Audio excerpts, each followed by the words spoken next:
listening to the Energy is Love podcast. I think we're ready. I'm just gonna, open and honest, and it's great. It's great to be here with you, Craig. I feel like there's a past and some connection and people that you've sent my direction that I appreciate. So yeah, thank you. I cannot tell you how excited I am to talk to you. Like this is going, I don't know if, because we've never talked before, right? I think we've just messaged a little bit back and forth. Yeah. And I'll get into, I'm just going to get into it because you're kind of like, you're a celebrity in my mind. You're somebody that just from that perspective of, I'm like nervous to talk to you and I'm excited and this is finally happening. And I wanted to do it for a really, really long time because you have a really, truthfully, a pivotal role in my life. And I want to tell you about it. I want to share the story with you because it obviously kind of gets us to this point of why we're talking to you. But so I used to be a police officer. If you haven't ever listened to the podcast before, there's that, right? I used to be a cop. There's some people I think that probably don't know that because we don't talk about it a ton anymore. Right. We used to quite a bit, and back in the day when I was a police officer, I went through what I would describe as kind of like my spiritual awakening. I always hate using cheese or what I think is cheesy verbiage for it, but it's okay. Basically, I went through that process while I was a police officer. And there's so many things that happened during that time period that kind of blew my mind. That's not where we're headed. That's not the important part. But during that time period and during like all of that kind of expansion and me opening up, I don't even remember how I came across this photograph. I have no recollection of where it was or where I came across it, but it was what I came to find out later on, a photograph of you. And the photographer, Robert Sturman, has a beautiful type of work. Like he's been on the podcast a handful of times. He's just amazing. He's such a cool dude and his work is so beautiful. And this image of you were standing in this like one-legged, is that even a yoga pose or is that some sort of like Russian ballet? Well, it's kind of both. It is called dancer pose. It is a yoga pose.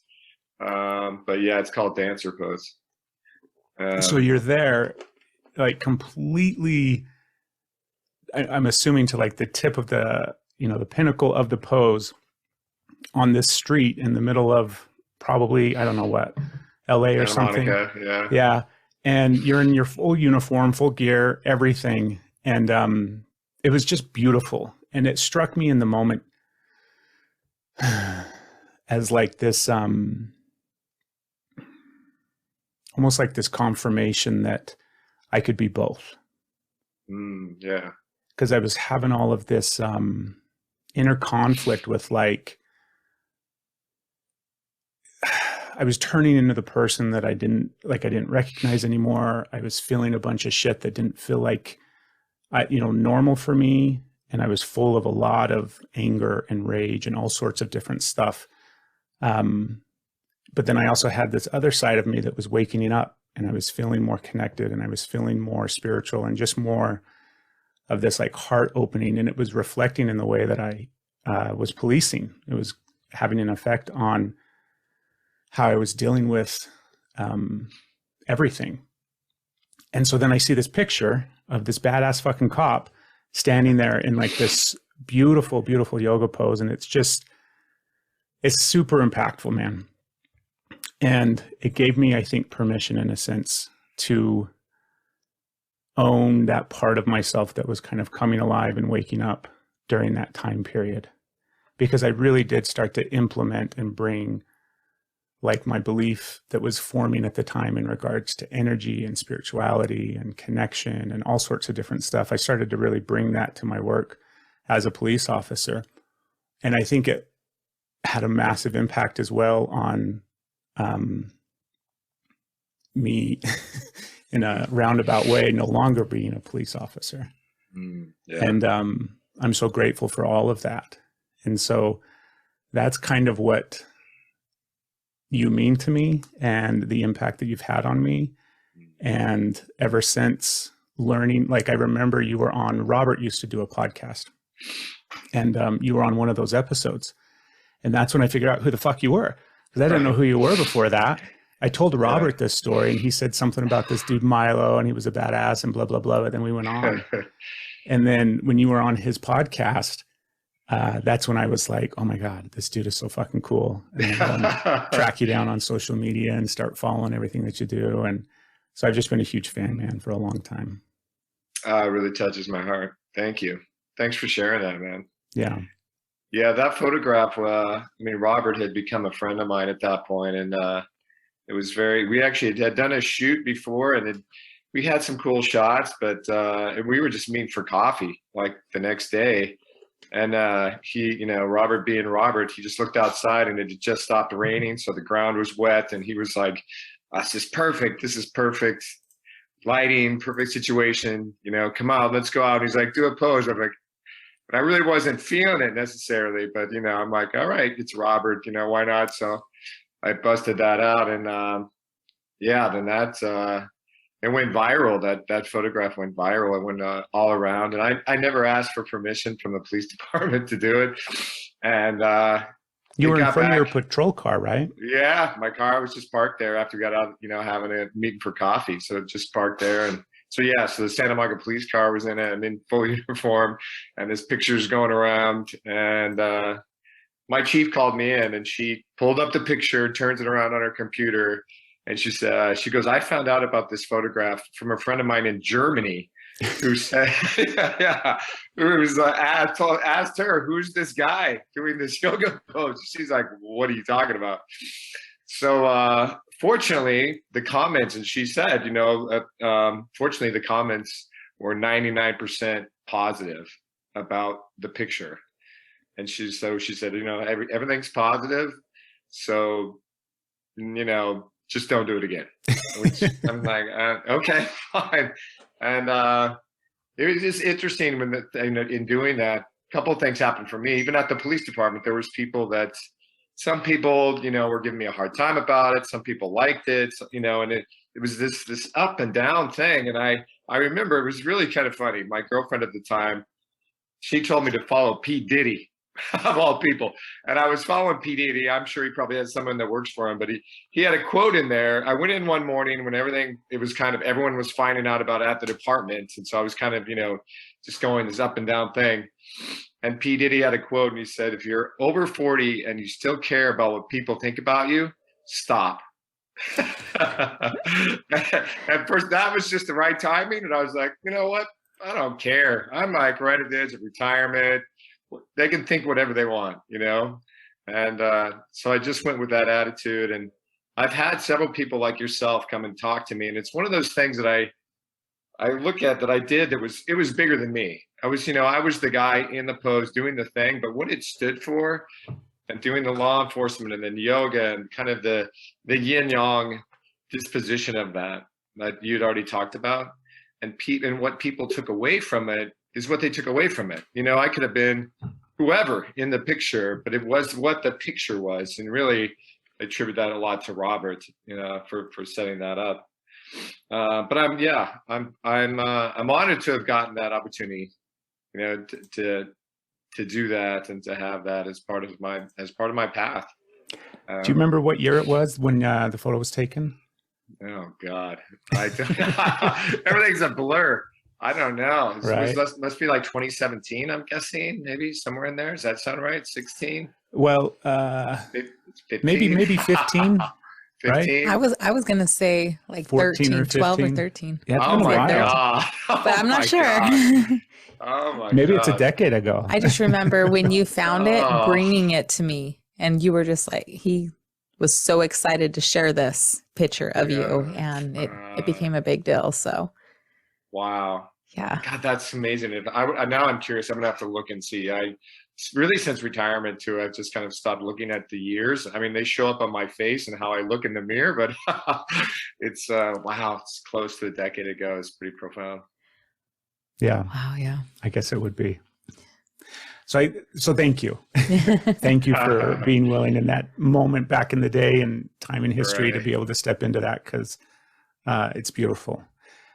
And now it leads us to where we're at today and all the Right. different things that I want to talk to you about, because I have been following you since then and Cool. just seeing all the, I mean, you like literally, even as time went by after that photograph and after that impact, you still had an impact on me, because it was this ongoing, like you retired, which was, congratulations. I don't know how you managed. Is it a 20-year retirement? 25, yeah. Yeah. Glad I made it. Yeah. Yeah. That's a long ass time to be a cop. Yeah. It was.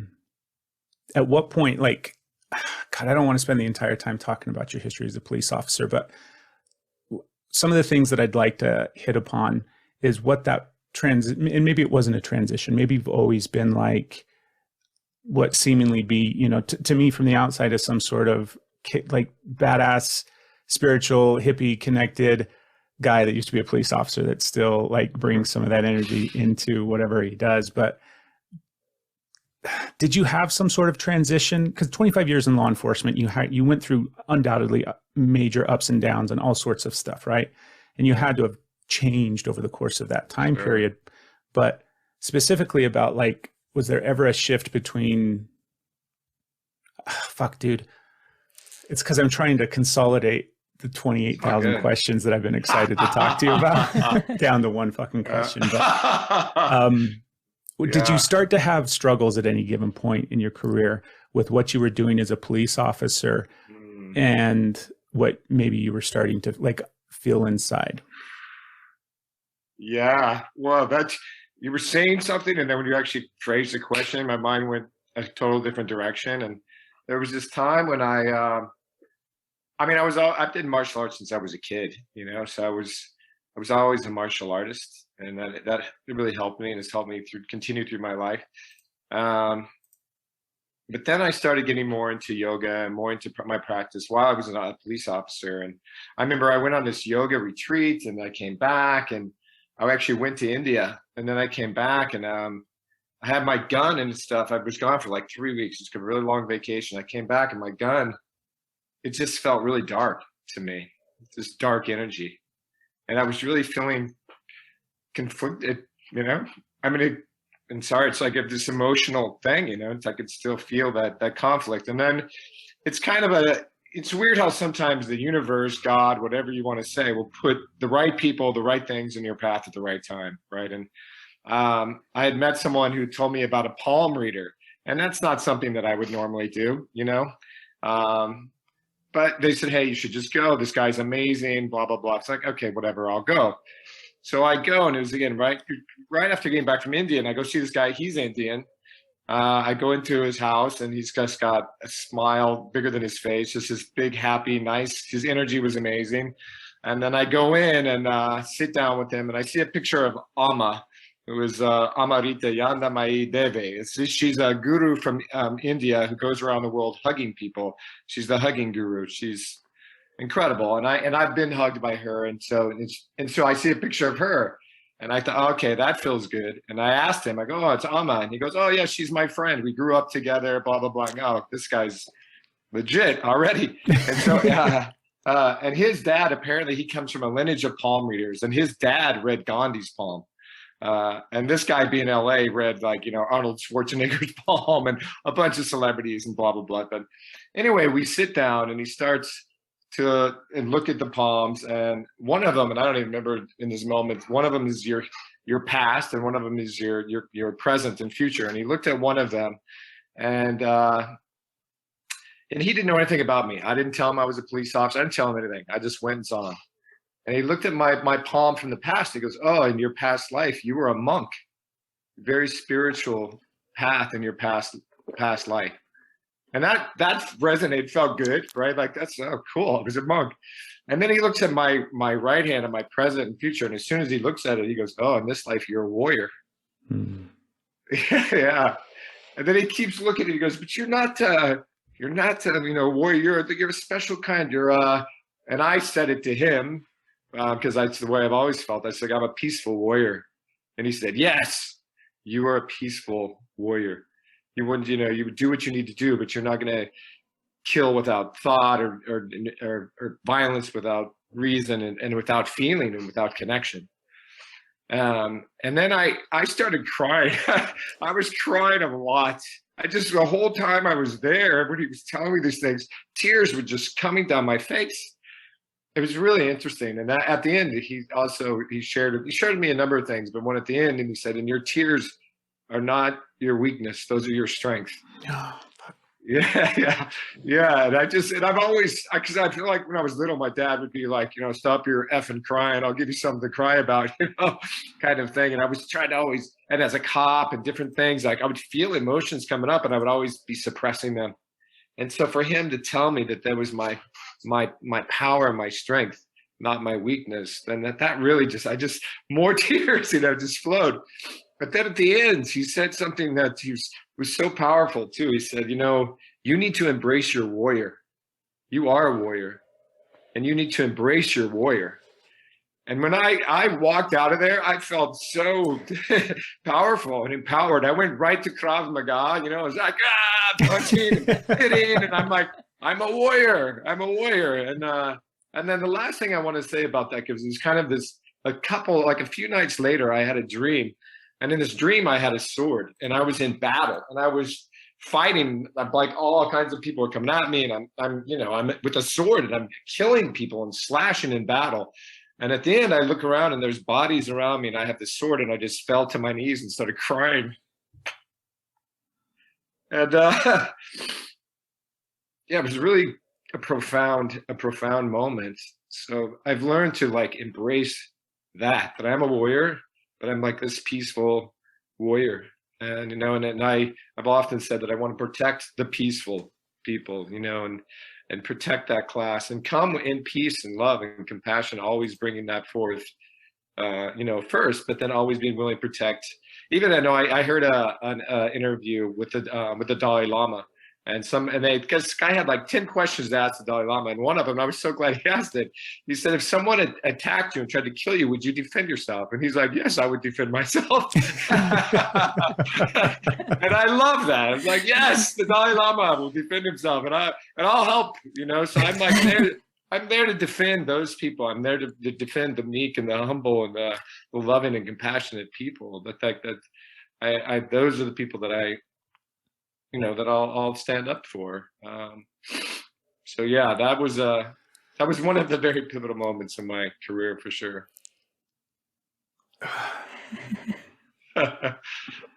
Thank you for sharing that. Yes. Thank you for sharing all of that. Yeah, you're welcome. I don't know that I've shared that on a podcast before. I don't recall, but yeah, thanks for asking. It's such a I can relate to it so much, in so many different ways. It was funny. Somebody says, go to a palm reader. And I go to a palm reader. I went to a energy share group with my mom. Okay. And it was why, what? And it was just a group of, middle-aged women that were getting together to talk about spiritual shit. And I'm a police officer. It was just why am I going to this? Because it was the polar opposite of everything else in my life. Right. It had no, literally, it couldn't be more of the opposite. I mean, I was one of those police officers, one of those cops that, it was everything, right? It completely took over every aspect of my personality, my life, everything. I was one of those guys that was always on duty, even if I wasn't on duty. It was the whole 9 yards. And to suddenly be sitting in this woman's house, and so it was just so bizarre and so strange, and I had no idea what I was doing there. But that was kind of one of the beginning, things. That was almost the impetus for some transition and some change. Yeah. It goes back to suddenly the universe or whatever just puts things in your path that you're not really expecting. Then you're like, oh, whoa, wait, there's something amazing happening here. Yeah. How did you see your police work change after that? Could you start to recognize some things? Yeah. I think I just kind of leaned into what I already believed in. When I became a police officer, I was a little surprised. I remember looking down at my gun and my badge at the police academy, and my dad hung on my badge and on gun, and I'm like, wow. And I remember making a promise to myself in that moment I was like, I don't know what kind of police officer I'm going to be, but I know I'm going to treat people right. I'm going to be a cool cop. I'm going to treat people right. So that was really already in me. I felt from the beginning. And when I retired, that was one thing. I still was like, I don't know how good a cop I was. However, I treated people right.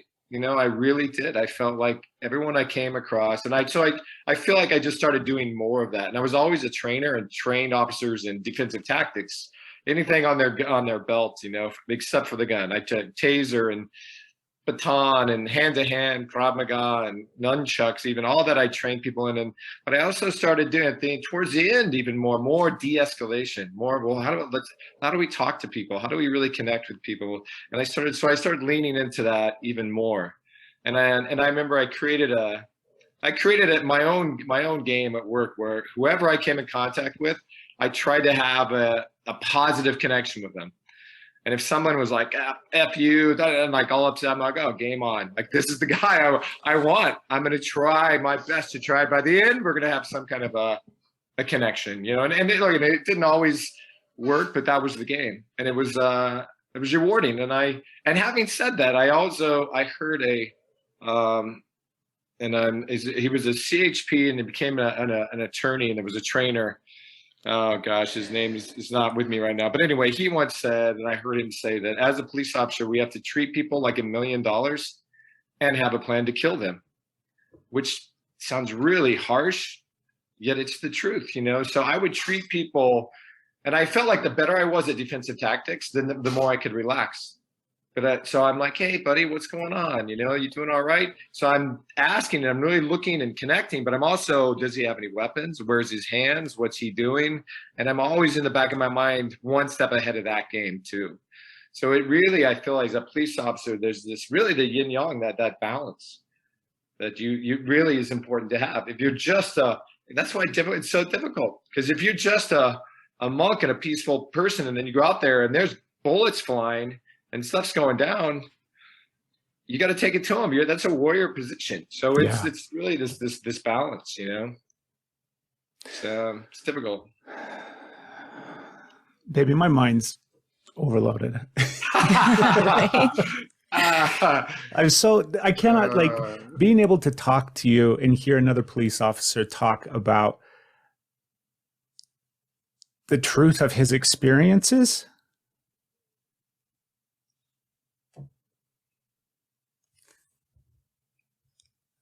Feels really good.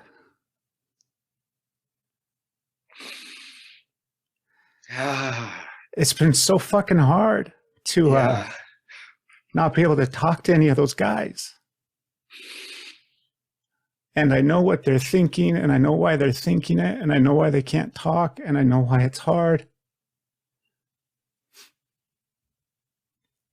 So it's really nice to hear you talk about just the realities of what it was like from a different fucking perspective than the way that we used to talk about it. Yeah.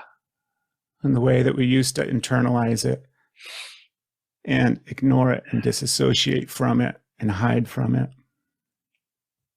Yeah. So. Yeah, you're welcome, man. Thank you for saying that. I it's interesting, Craig, and maybe I knew this and had already forgotten it. But I didn't recall coming on here that you used to be a police officer. So hearing that, it's like, wow, once you said that, it's like, oh, wow. It's really, I love to hear and meet people that have seen both sides, that did it, we're doing that. And then like, wait a second, there's something else. And then you have this show and you talk about love and energy, and like love is energy. And like, that's so beautiful, to that you've seen and come to that other side is really, it's awesome. It reminds me, I went to Bali when I retired. I went and traveled, and when I got there, doing a lot of yoga, but then I found this guy who was teaching a Qigong course. And I read his bio, and he was SAS. He was in New Zealand Special Forces. He had all this hardcore background. And now he's in his like late 60s and he's teaching Qigong, just this big guy, but just loving spirit, and just all the same kind of thing. He could just, when he was teaching Qigong, the love and energy was so beautiful from him. He was a true master, and he didn't know anything about my past. And he was also did acupuncture. And at the end of his course, I signed up and I did acupuncture. So then while he was doing acupuncture with me, he was asking me, so tell me about you. And then that's when I shared I was a police officer, and he's like, what? Oh my God, no way. And he started like throwing the needles in me. He was like so excited, like, oh my God.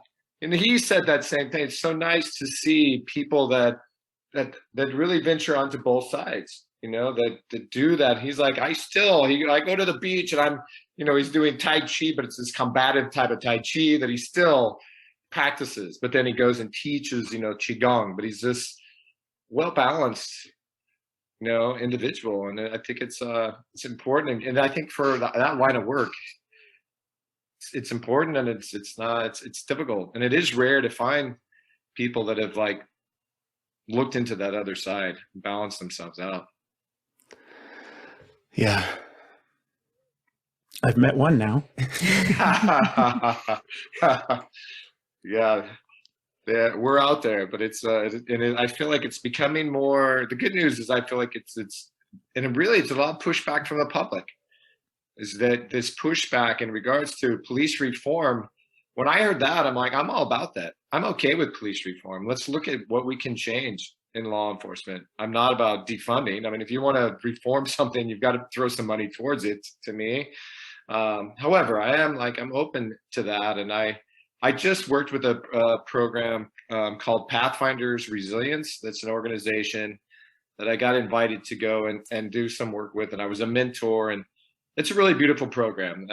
The program's called Navigating Adversity, and it's a 8-week program. It's all online. But it's really beautiful, and it's this lady, Dr. Renee Thornton. She was military prior, and psychologist in the military, and then she brought this to law enforcement. And anyway, I really love it. And they talk about, spiritual side. And I was a mentor, so there would be like 80 people going through the course online, and they would, send me some of their work, and I would look it over, and we would do Zooms. And anyway, I did believe in the program. I'm not doing it anymore. I did it for about a little over a year, and I'm just kind of moving on from that. But my point is that it is out there. There is more of a push for this type of work to be done. I think it's coming it has to happen. Sometimes I feel like the yin yang thing, if you're not, it will happen whether you like it or not. You push so hard at this yang that you'll get an injury. Something will happen in your life that you'll at some point have to balance out, Yeah.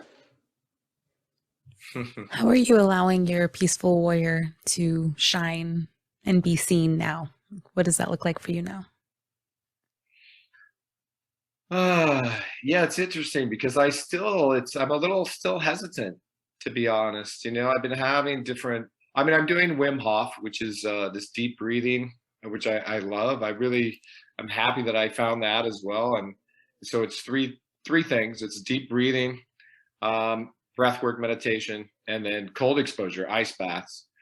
And then the third part of it's really interesting how the third pillar is even kind of keeps transforming within Wim Hof. At first they said it was focus, and then they said it was commitment, and then they went to mindset, and then just recent in conversation, they said meditation, but yet it isn't still. And I'm loving that. So I am finding that even when I'm doing the Wim Hof thing, that I'm doing what they require of me, but I'm bringing in more meditation into it. And I just recently I volunteered and I worked with the Austin PD SWAT team, and somebody that I knew got me in there, and they were willing to do it. So same when I work with law enforcement, a lot of times I come in with the tough guy thing, Yeah. We're going to get in the ice bath, and we're going to, breathe, and we're going to learn how to breathe when you strike and all this. And we do that. But then I do the deep breathing. When you do this deep breathing work, it brings you into this really peaceful place.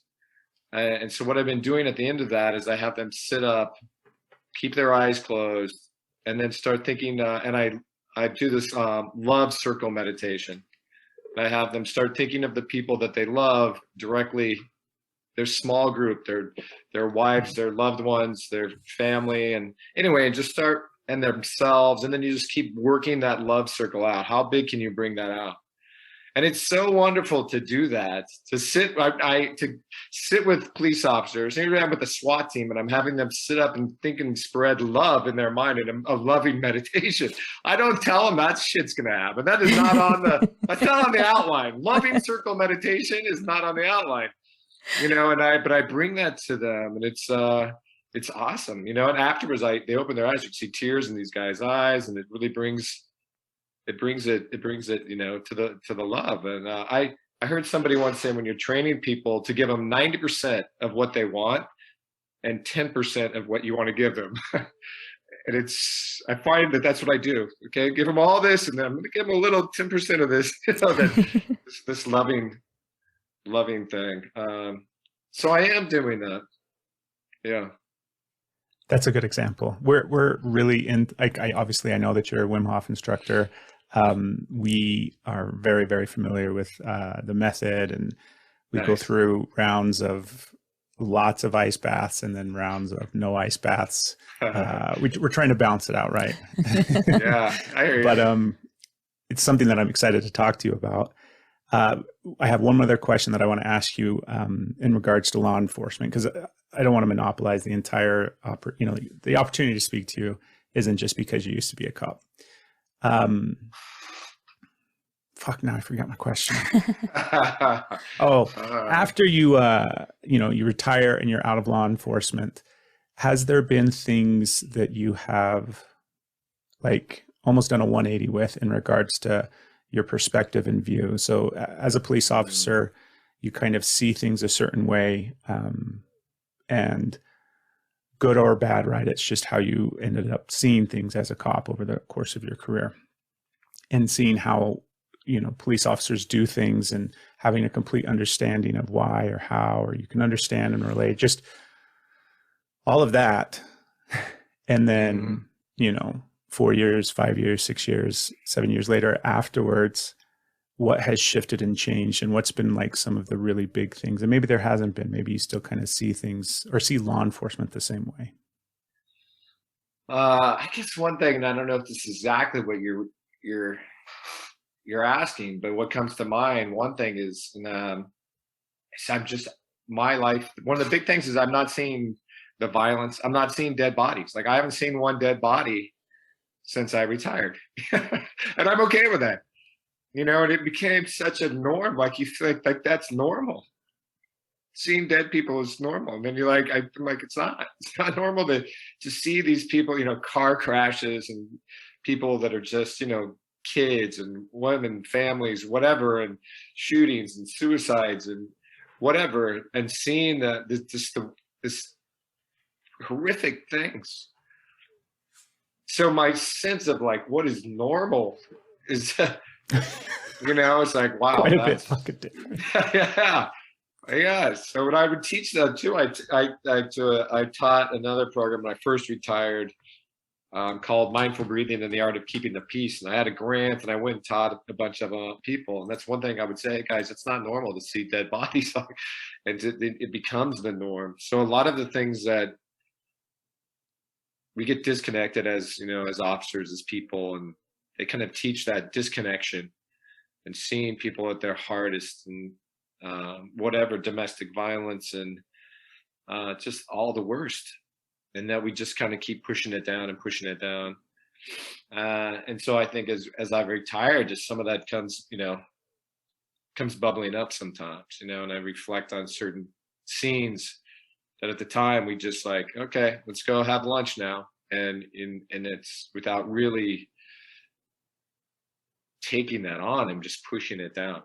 And so it's really at this place of how do we teach officers too to deal with those emotions. So right now it's still the number one killer of police officers is suicide. Yeah. And it has been for years, and it's on the increase. So it's how do we turn that around? And then with officers, a lot of times you're taught to be tough and go after, and if there was some cop killer out there, then yes, you could go out there with revenge and anger and go and take him out.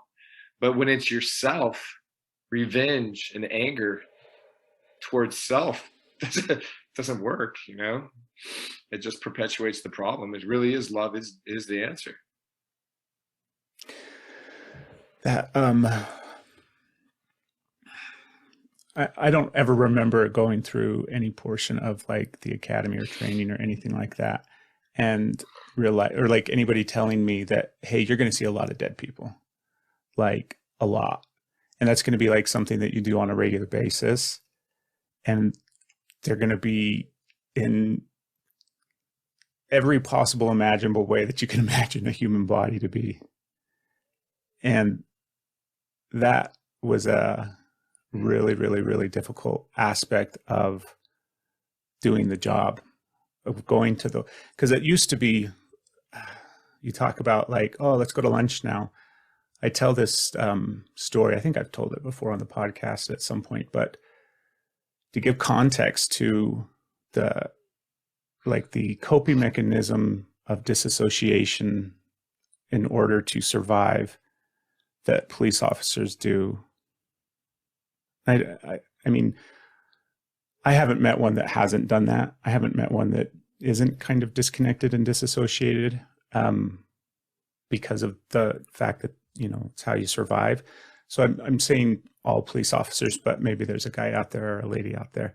Anyways, the story that I tell, it's New Year's Eve, and it was a slow night. And then at 12:01, like almost the first call of the night, some guy shoots himself in his head, kills himself. And we show up on scene, and because it was a slow night and because it was New Year's Eve, there was a ton of officers on duty, including like detectives that were out fucking around. And so there was a lot of people on scene. And at one point we're all standing around this guy who's laying on the ground dead.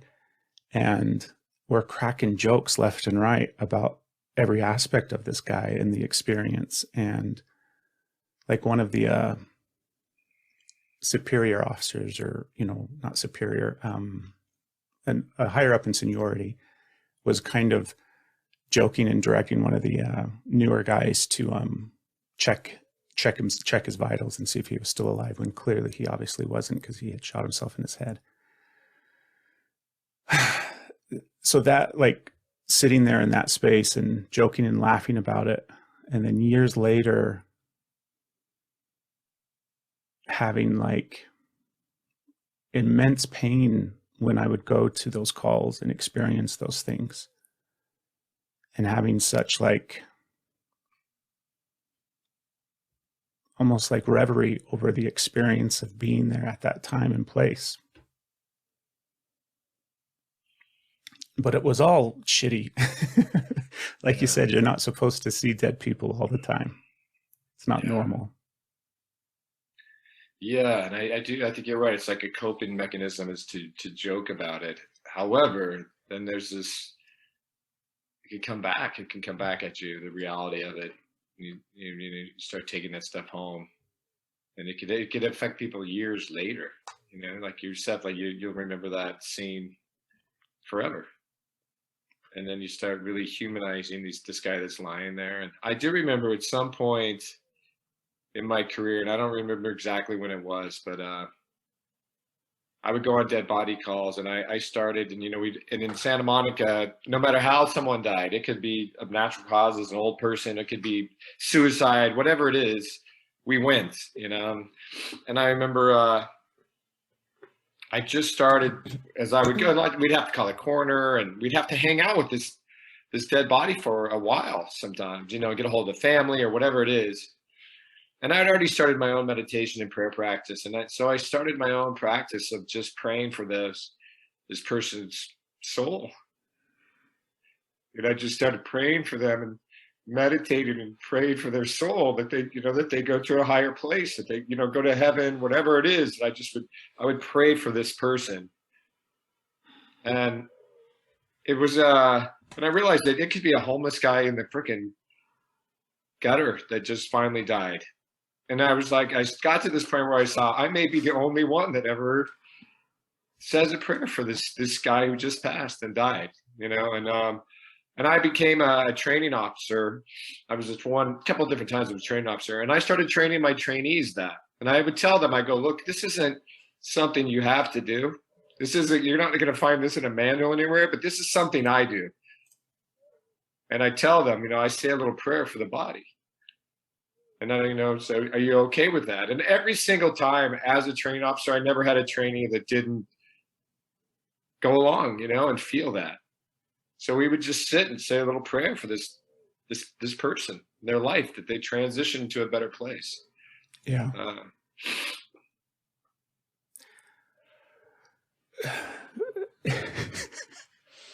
Maybe you say some things, because I'm just going to sit here and boob the whole time. It's not a bad thing. It's not a bad thing at all, because it's so cathartic to sit here and talk to you about these things and to hear you. And I'd get to the point where I thought that, because it seemed like if somebody was going to kill themselves, they'd wait till I was on duty. And so I went to a lot of dead bodies that were self-inflicted. And because I was also kind of like, there's those police officers that take their time getting to the calls. Yeah. Kind of no matter what fucking call it is. Even when it's the call that you should probably get on your fucking horse and go to. I was not that police officer. So, 99% of the time I was the first one on scene, even if I was on the other side of the city. And it was hard to sit there and be in those spaces. But this was at the time when I had really gone through some sort of transition into this deeper spiritual place inside of me. And I felt that I had the capacity to sit there with them. Because sometimes Eric, it was right after, like I just barely missed it, it was almost. And so to be with somebody at the end of that amount of chaotic, traumatic energy, right? That's the purest form of chaos, right at the brink of that moment inside of that person, right before they take their life. And then to come into that space, I felt like it was not like my duty, but it was there's a reason why these happen when I'm on duty. There's a reason why these happen when I'm here, because I can stand here and facilitate this experience for this person, and then I can hold space for the people that they left behind. Yeah. Because that's the other hard part. Like you said, we're on duty. You're there with that body for a while, which means you're sitting through a whole bunch of energy with some people that just got their life fucked, forever. Yeah. The impact of suicide is a forever impact. And to be able to sit in those spaces with people, I felt honored to do it. But I knew it was taking a toll on me. Right. I knew that there was one time, this is kind of there's good things about police work and there's bad things about police work. And, there's good things about cops and there's bad things about cops. And there's good cops and bad cops. And good cops can be bad cops and bad cops can be good cops. Yeah. Everybody's got the capacity to do all of those things. Yeah. I was on my way to work. My drive in was 15 minutes, and I'd left early because I was going to get into the office and do some reports, catch up on some shit before I actually had to sign on. So about 30 minutes before I was even supposed to be on duty, and right as I was driving past the intersection, there's a little boy that fell out of a window of an apartment building, a second-story apartment. And I'm right there. So I go, and I'm the first one on scene, obviously, because I'm right there. And so I'm there for, 5-10 minutes maybe, before paramedics show up and before any other officer showed up. And I was just sitting with the mother, and her son was laying on the ground and in the flower bed. So he had landed in some wood chips, which helped absorb his fall a little bit. But he was unconscious and he was still breathing. And so it was just sitting with them and sitting with her. And then the paramedics arrive and they start doing their paramedic thing. And I end up driving the ambulance because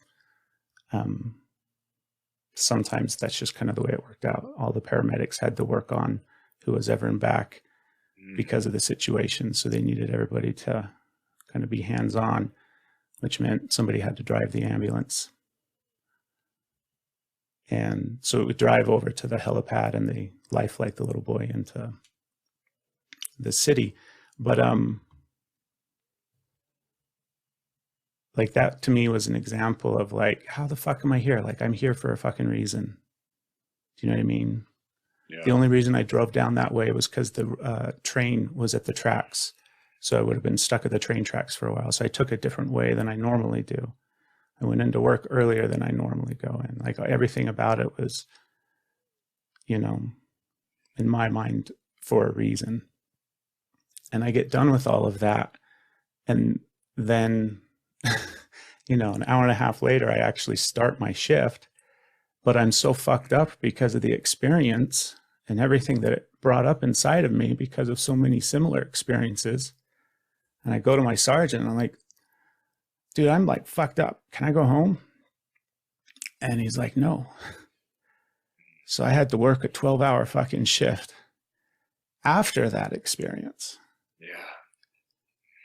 And like, that's not a first, you know, that was a regular thing. But just me, I wouldn't have asked normally. But at that point in my career, I was recognizing what was happening to me. And I was recognizing how hard it was. And I was recognizing how it was affecting me, like at work, trying to do my job. So it was kind of like, hey, I need some help. And being told no, you know, just suck it up and sorry, but we don't have anybody that can come in and cover. So you're going to have to just suck on this fucking trauma all night long. Yeah. Yeah. Suck it up and drive on. And that's, wow. That's, it's brutal. I, just hearing you, that language, that suck it up. I mean, you know, there's obviously in law enforcement, there's times you got to do that, and military, but then there's times they should be able to, you know, release and let go. And I have found that doing the Wim Hof has helped me with that and helped other people. You know, anytime, and it's not just the Wim Hof, but the breath work, you know, meditation. There's different things of ways of opening up these old wounds and allowing that stuff to come through. And I mean, when I was going through it myself, I had cry, like deep breath, and I would just let all this emotion out and then move forward. And I became, you know, I was an instructor. And there was a couple of things that I remember. One, I was assisting this lady. Her name is Trisha Smith, and she's one of the top Wim Hof instructors. She's a doctor and amazing lady. And I was assisting on one of her programs. And, you know, we'd tell people in the beginning a little intro, and I'd tell them I was a former cop, blah, blah, blah. So anyway, there's people, and this is an advanced workshop, so they'd already been doing quite a bit of Wim Hof, and they'd already done fundamentals and this advanced thing, and they did their intros, and there was a guy probably maybe late 20s, early 30s, in shape, saying he's going to UCLA college, and he said that he's doing something with a physiology major or something. So anyway, that was his intro. And we're doing the deep breathing towards the end of the day. And he comes up towards me afterwards, and, you know, he kind of looks around, and he knows I was a cop.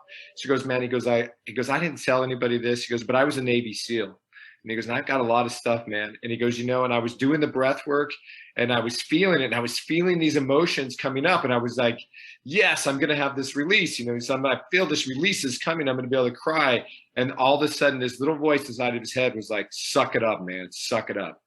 And it pushed it back down. He's like, God, he was like so angry. You know, he got to this point where he realized he's carrying this around, and he needs and wants to have this emotional release that he's carrying around with him, but it's still, the training is just push it down, suck it up. And again, I think there's time and place. If you're in the middle of some, intense situation, you got to suck it up. But then there's the mindset, the training, and hopefully then I do see a shift coming, that there's like, okay, we just went through a tough, brutal thing. Now let's get some training. How do we have some release? Like taking someone like yourself and saying, hey, even in the moment, like, hey, I get it, Craig, you just had that. And now some of these departments are actually getting these meditation rooms and spaces where they can go take an hour, man. Go do some meditation, go release, take somebody with you. And the mindset's should shift too, to where people are, come on, dude, don't be all these different names we won't even go into. Don't, just suck it up. Don't be a wimp. We'll use that word, to like, come on, toughen up. And you're just not feeling, but instead saying, being human. So, dude, I get it, man. Let's go down there and let's talk about it, and let's do some deep breathing, and let's get it out. And then where it becomes normal and healthy for you to then release and cry and even like, hug it out and like, okay, now I can move on, and that's, we worked with some special forces guys in the Air Force, same kind of thing. We did this big breathing thing towards the end, and without going to the whole thing, but the final thing is we did this, it was a 4-day thing with Air Force rescue guys. And at the end, they got up and they all had tears in their eyes. And you could hear a pin drop in the room. And one of them said, this would be great for PTSD. But what I noticed is in the breathing, when they were doing it, they all stopped breathing intensely when they started feeling the emotion come up. Because that old mindset of, I'm not going to let my peers see me cry. That's not going to happen. And so they just keep pushing it down. So I think we're on the right track. Hopefully there'll be a time and a place where it's actually, they realize it's healthy to let it go and to release those emotions. So then, then you can start fresh and go do what you got to do.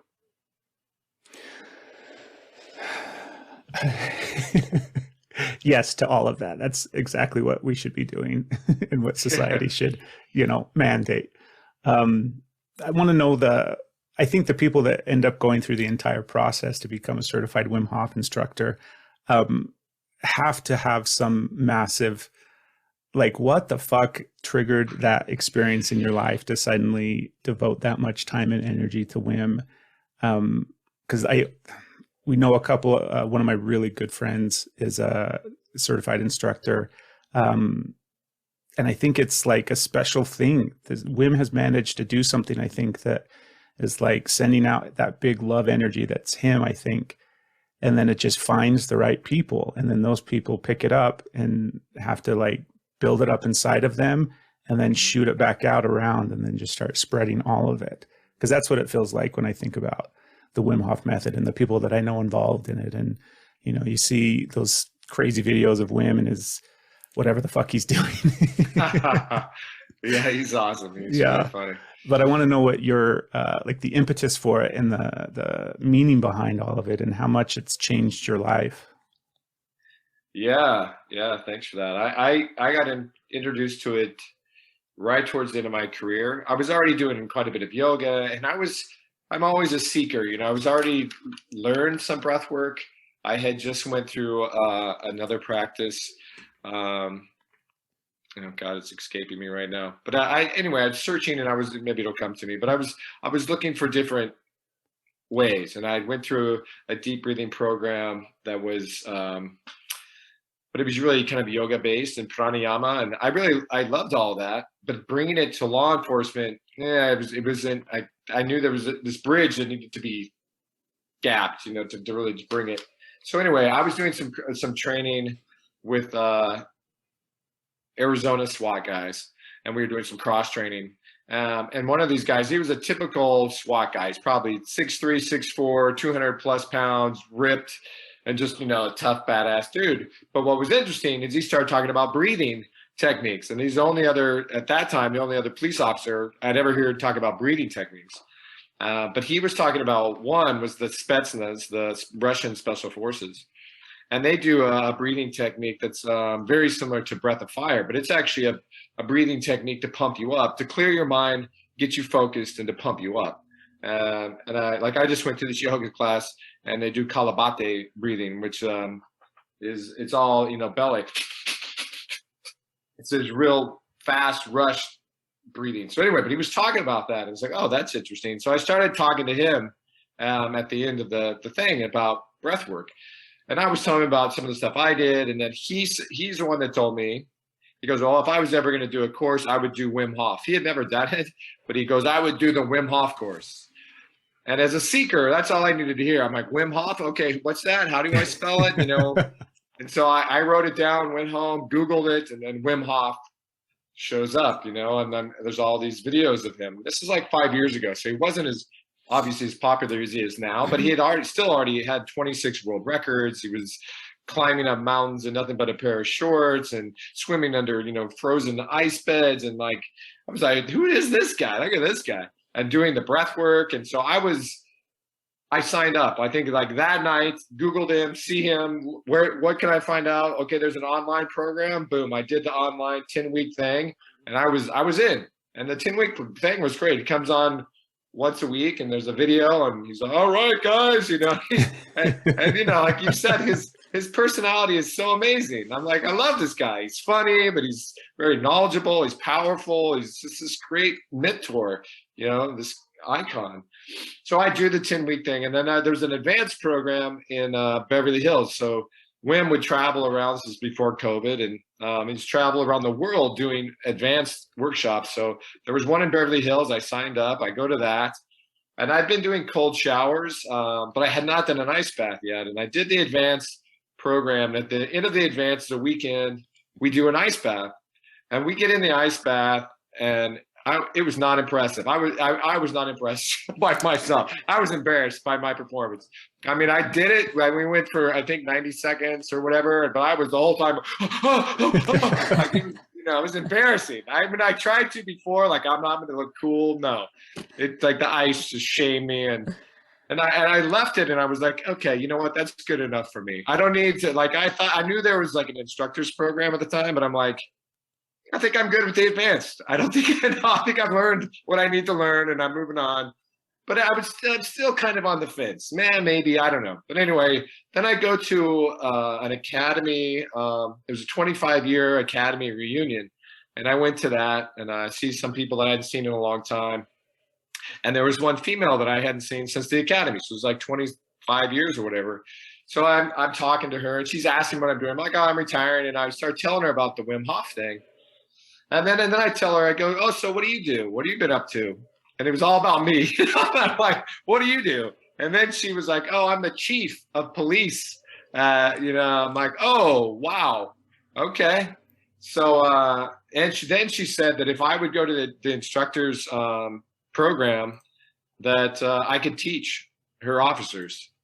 So then I went home like, frick, I guess I'm going to the instructor program, it was for, then it becomes something like bigger than me, like I got to train these other people. I have an opportunity to do it. So anyway, that's when I bought an ice bath, like a freezer, that's very common for Wim Hof people. And I bought the freezer, sealed it up, put water in there, turned it on, freeze it, break the ice, started doing daily ice baths, started hiking, preparing for the Wim Hof, in course. And what was really powerful for me when I went is I was all, again, thinking about what I needed to do. And then I get there, and there was like 40 of us, mostly guys, but there were some ladies there. And I didn't think about that, right? I was so caught up in my world that I got to be strong, being able to breathe, get in the ice and hike. But I didn't really, about these other people. And I just met some amazing, amazing people. And then doing breath work in a group of people, of like 40 people that are really all into it, and you're doing this powerful breathing, it's really where the magic happens. I had the most profound experiences. Literally at the end I was lying there and seeing and I know this sounds crazy, and it was crazy, but seeing like the universe, lying there and seeing like lights and geometric shapes and like things floating around and spinning around, like literally seeing a light show of like the universe, and just lying there like, wow, this is amazing. And then getting up, and then people were there, and everybody had these amazing experiences, and just naturally just wanting to, you know, hugging each other and just really heart opening, loving, amazing experience. And there's camaraderie, obviously, in law enforcement and military, but I'd never experienced where you're there to actually open up your hearts and it being okay to, you know, to hug and to talk about these things. And you know, there's a lot of science around that too. The oxytocin that's released in a hug, and serotonin, and these feel good. It's what's interesting is like human beings, we're meant to do that. We're meant to like love and hug. That makes us feel good. And we get released of these, you know, these different chemicals. And even different things when you're breathing. I learned there and look more into it. Yes, COVID obviously is scary, but there's also, we're exchanging these viruses, these microorganisms. When we're breathing, especially in a room like that, we're all exchanging these microorganisms into each other's bodies. It's profound, the exchange that's actually going on. And it actually does make you stronger. It makes your immune system stronger. Anyway, I've gone off on this tangent, but that was kind of my start. And then I came back and I created a program for law enforcement. They wouldn't let me do the ice bath, which was really frustrating to me. But I came up with the whole breathing thing and an 8-hour course and retired. And I did that for a little over a year.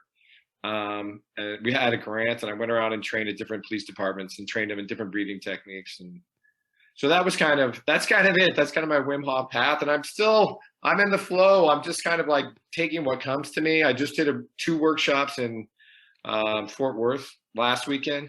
And they went great. And they are transforming. I think, as I always shared earlier, I'm starting to bring in more loving type meditation into my own Wim Hof practice. We're doing the breath work, we're doing the ice baths and all of that. And then also, you know, when I get people and when you get them in this open heart place, like, wow, what can we do with that? Like, you know, let's send out some love. And what I really like this is 2 weeks ago, I had to research for the Wim Hof course. And Wim Hof was there, and it was a Zoom thing, and all the instructors there. And there's so many. I went through the second instructors course in the US, but now there's like, you know, 300 and 400 instructors, I think, on this Zoom. But Wim is Wim, and he's so awesome. And he comes on there, and he spoke for about 15 minutes. But the big takeaway that he said several times, what I took away, he's like, go out there and spread the love and the light. Go spread the love and the light. And I'm like, amen to that, right? I mean, I'll sign up for that. If that's the guy and he's at the top and that's what he's asking of his instructors, the bottom line, spread love and light. I'm in. That's beautiful. Yeah. It's what I was like, that's what it feels like to me. Like when I connect with it, I mean, it's from like the top down, from the experience of doing the breath work, doing the ice, going through the whole experience. And then also the people surrounding it. Like we've had a couple of people on the podcast that are instructors, and it's like, they're just cool fucking people that are doing exactly that, just spreading love and light. So I think it's beautiful stuff. Yeah, I'm happy to be part of that tribe for sure. Those are my peeps. I'm feeling a little lonely out here and trying to connect and find my tribe out here in Austin. But yeah, that's the Wim Hof tribe wherever I go. And if I can connect with some of those guys, there's always a welcome space of love and light for sure. How long have you been in Austin? I've been out here a couple of years now, but I'm actually in Bastrop, which is a little town like 30 miles outside of Austin. And as I say, when I go into Austin, I was just there tonight. I went to a yoga class and it was great. There's my peeps there, but I'm like in this little small town and I'm not feeling it so much out here.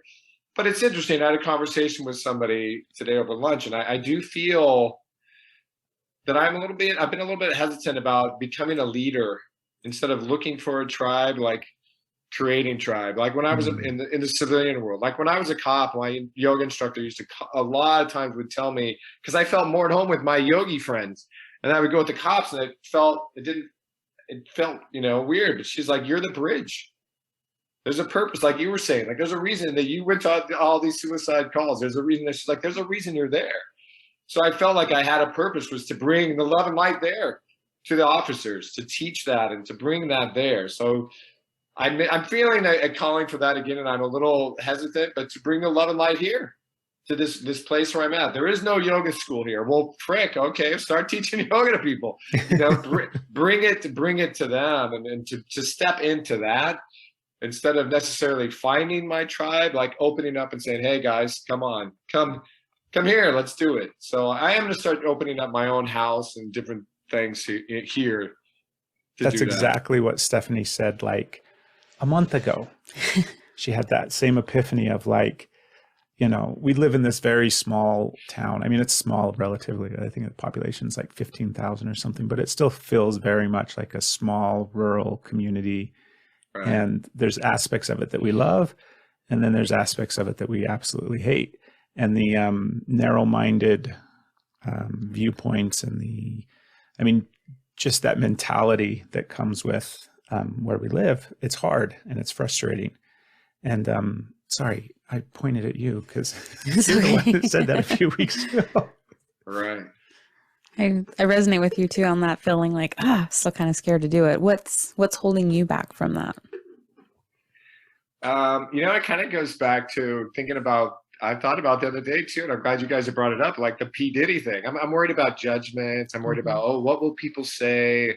And even like going and doing some like Facebook and live, and I've done some things, but doing more of that and doing some YouTube videos and just putting myself out there. I'm afraid of like, well, what will people say and what judgments will I have? And just letting go of that and being, it doesn't matter. I did something just the other night. I decided I did a live thing and I did a little yin yoga and a little bit of breath.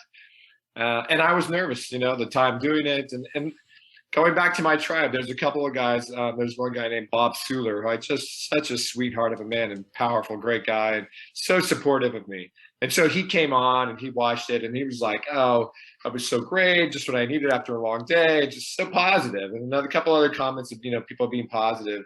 And that really does fuel me to have that positive support. Then I had a conversation with Bob and he's just like, he goes, every time you open up and you do something, just know you're helping somebody. So then I just got to start saying, you know what, look, what if I have 30 people that make fun of me and say, oh, look at this knucklehead. If I have one person that's like, thank you so much, that really opened up my heart, you really helped me through the day. Those other jokers, it doesn't matter, and I know even in law enforcement, it's like in Santa Monica, I'll do some silly stuff or whatever, and they watch it, and I know they comment about it, but there's definitely a part of me that's I'm okay with that because they're watching me. It's like they keep watching me, they keep watching the videos over and over. Oh, look at them, they keep showing it. So there's in the back of their mind, it's kind of like when you're standing there and they're joking about this guy who's lying there dead. There's people standing back that are actually being shifted and changed.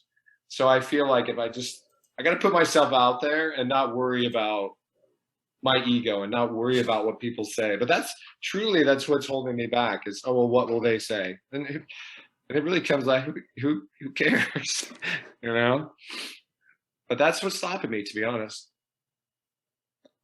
I feel like it won't stop you for long. Yeah, it's time to let it go. Yeah. I think in being on here, this is a good platform to jump off of and to start doing these things. It's the thing that we have confronted over and over and over again with this podcast. The podcast was audio for a really long time, and I had a long list of excuses why, and some of them were valid, but the majority of them were just excuses because of all the fear of being on camera. It was one thing if we were just sitting here having conversations and nobody could see us, and eventually they hear our voices, but actually being on camera talking about, because we get into everything, Erik, like everything. There's nothing that we don't discuss on this fucking podcast. Like there is so many things that we're like, dude, are we okay? Yep. Oh, we're talking about it. Okay. Yep. We're talking about this on the fucking podcast. And we've had to confront that like time and time and time again. And just recently, back in September of last year, we made this decision that, we were the thing that was inhibiting the growth of this podcast. We were the thing that was not allowing it to really like fulfill what I believe to be its potential. From the beginning, like you said, if you just impact one person, right? That one person that watches it, that you have that impact on, then of course you have to stand up and do that thing. And it's like somebody somewhere listens to this podcast and it sparks something inside of them. And it might be the thing that makes the biggest shift in their life, or it might be the thing that makes them smile in that moment. Yeah. And for us, that's enough. Like, that's the thing that at the end of the day, we talk about these things, we show up the way that we show up because we want that one person out there to be impacted and hopefully shift and change their life. That's beautiful. Like, it's hard. Life's living hard, is man. hard. Relationships are hard. Being alive today is hard. And we just do the best that we can to normalize all of that. Thank you for saying all that, man. I got goosebumps from what you're saying. It's really, that is enough, right? If we go out and make one person's day better and listen to it, and they were shifted, then yeah. And I assert that you really start touching more and more lives in that positive way. That type of energy. You're a really good example of that. I believe the type of person that people gravitate to. Like, I've met a handful of people like this, and they're rare. They're not normal in the sense of like everyday people, but there's a handful of people that I've met over the course of my entire life that I feel better when I'm in the room with them. Like, they don't have to speak. They don't have to do anything. We don't have to be engaging in any way. Just being in the presence of these people fucking warms my heart and makes me feel better. Yeah. And that's what it feels like being here with you now. And that's what it's felt like watching you all these years and kind of following along in the way that we follow each other around on social media. Right. But it's been beautiful. You have such a honest, raw, beautiful vulnerability that just kind of exudes out of everything that I've seen you do. Yeah. Thank you so much for sharing that. Really, that means a lot to me. And I'm saying, it's really, I feel like I'm holding up a mirror, you know, and so I'm feeling the same way. And if you're feeling that from me, then it's, you know, it is a mirror thing. It's something that you have to be able to see in yourself before we can see it in others. Yeah. So thank you for what you're doing. This has been really powerful for me coming on. I just was very open, like, we'll see what happens, and I'm glad that the timing worked out. But yeah, it's been good for me. So thanks for having me on, man. We can't thank you enough. It's been, baby, I want to give you a chance to thank this man for. Oh, absolutely do that. I agree completely with Craig was just saying on what it feels like to be in your presence. Like, I know what you've meant to Craig this whole time, and sitting here in this moment watching you two and talk, like, I know I wasn't very active in this, but I also didn't need to be.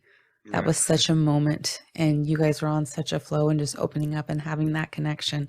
I'm like, I've never met you, but I love you. Like, you just like pop that open. I'm like, I have love for you.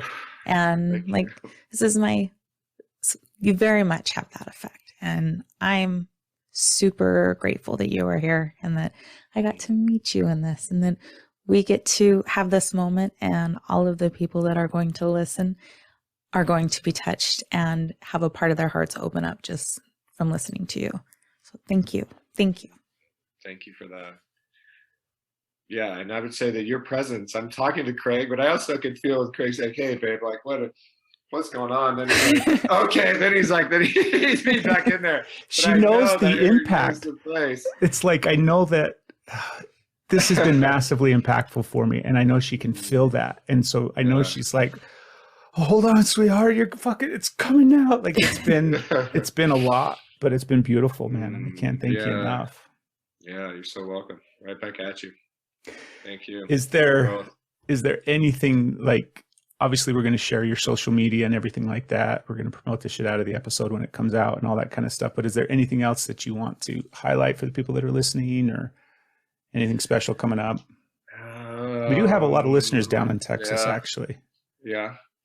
I guess, well, what's coming up, but it's like, I'm doing a workshop at Yoga East Austin, February 19th, a Wim Hof course. So that's coming up. Like I said, I just did one in Fort Worth, and the girl that helped me out with that, it's an elemental yoga in Fort Worth, and one of the yoga instructors that got me the gig, she went through it this last time, and she's got a pretty good following. Her name's Lizzie, Wild Woman Yoga or something. But she got in the ice bath, and she rocked it. It was 34 degrees in Fort Worth, so it was cold, and we did the ice bath. And anyway, but now people are responding, and when's he coming back? When's he coming back? So we just booked another one, April 16th, and when, after things warm up a little bit, I'm going to Fort Worth, and then down the line, I also have been invited to. It's one of these long acronyms, but it's the Tactical Police Officers Association out here in Texas, and they do these big conferences once a year. And I just got invited to do that. That's in May.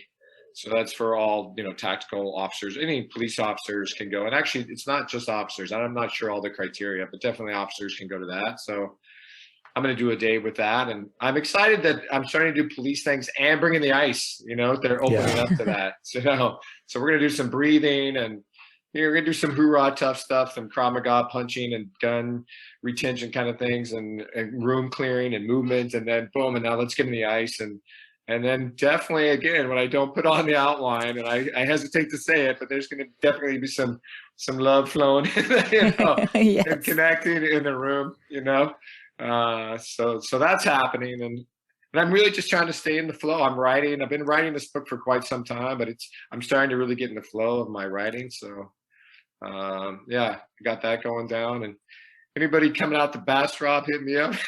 This small town. I do have some friends that are going to start visiting, and I do have a spa. So I've been working on a sauna it's taking me forever to build it, but it's like 99% done. I mean, I took a sauna last night, and it's up and running. I got a cold plunge, I got a hot tub, and I got a big open room. I got a lady coming out tomorrow who does sound baths with the crystal bowls. So we're meeting tomorrow, and we're going to start holding like little events here at my house. And Wow. Nice. So things are happening. Just trying to stay in the flow. Oh my goodness. I had one other thing. Count on us pre-ordering your book when it comes out. Yes. Right the last thing I wanted to say is you are welcome on this podcast anytime. And if you're ever in Utah, then you have to come on the podcast so that we can actually be in the same room. Yeah, dude, I'd love to meet you, man. I want to give you a hug, bro. Yeah. Absolutely. Absolutely. Cool. Thank you so much. You're welcome, man. Thank you, guys. Thank you. Okay, good night.